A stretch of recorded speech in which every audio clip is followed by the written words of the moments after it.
Hello दोस्तों, प्रणाम, राधे राधे। कैसे होंगे? आशा करते हो आप लोग अच्छे होंगे। एक होली गीत है दोस्तों, आप लोगों को अच्छी लगेगी। लाइक शेयर सब्सक्राइब करना, कमेंट में लिख के बताना दोस्तों कैसे लगी। धन्यवाद।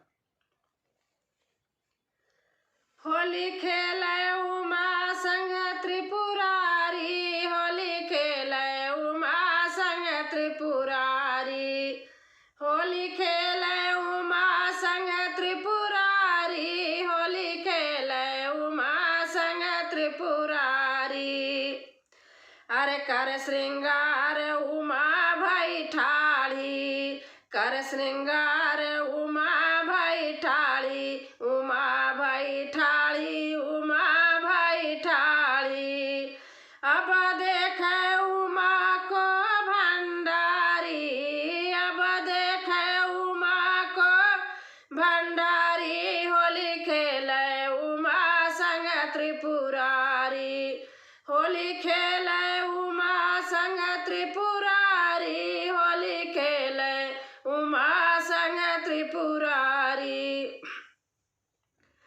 झट भोले शंकर उठी धाये, झट भोले शंकर उठी धाये, सब देव हंसे दे दे तारी, सब देव हंसे दे दे तारी, होली खेले उमा संग त्रिपुरारी, होली खेले उमा संग त्रिपुरारी, होली खेले उमा संग त्रिपुरारी।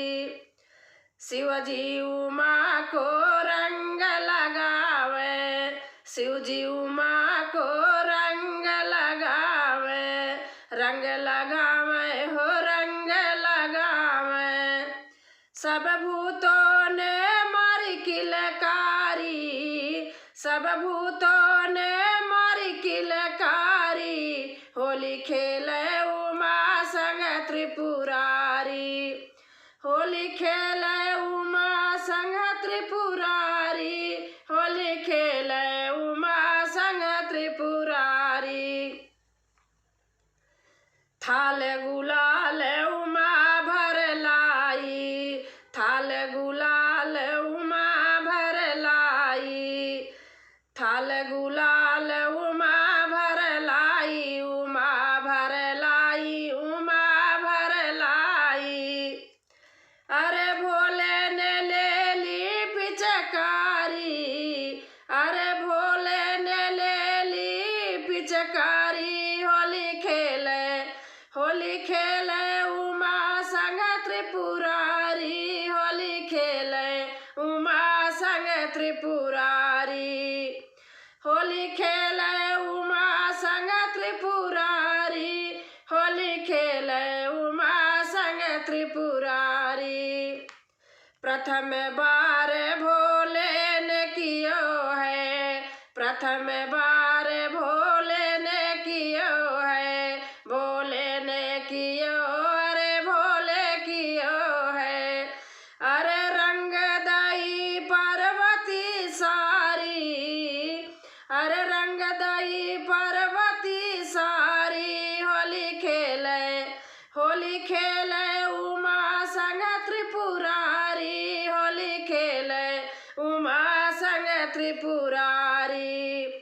भोले को कर डमरू बाजे, भोले के कर डमरू बाजे, डमरू बाजे हो डमरू बाजे। और नाग करत है फुफकारी, और नाग करत है फुफकारी, होली खेले, होली खेले उमा संग त्रिपुरारी, होली खेले, होली खेले उमा संग त्रिपुरारी, होली खेले उमा संग त्रिपुरारी।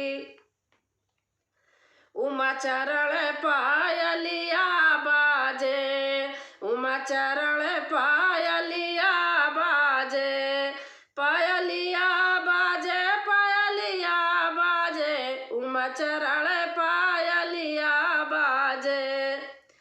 और सिंह भरत है हुंकारी, और सिंह भरत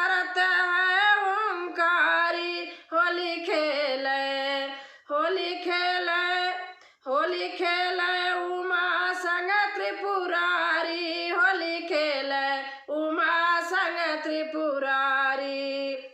चढ़े विमान सब देव पधारे, चढ़े विमान सब देव पधारे, चढ़े विमान सब देव पधारे, देव पधारे सखी देव पधारे। संग लियो अपनी नारी, अरे संग लियो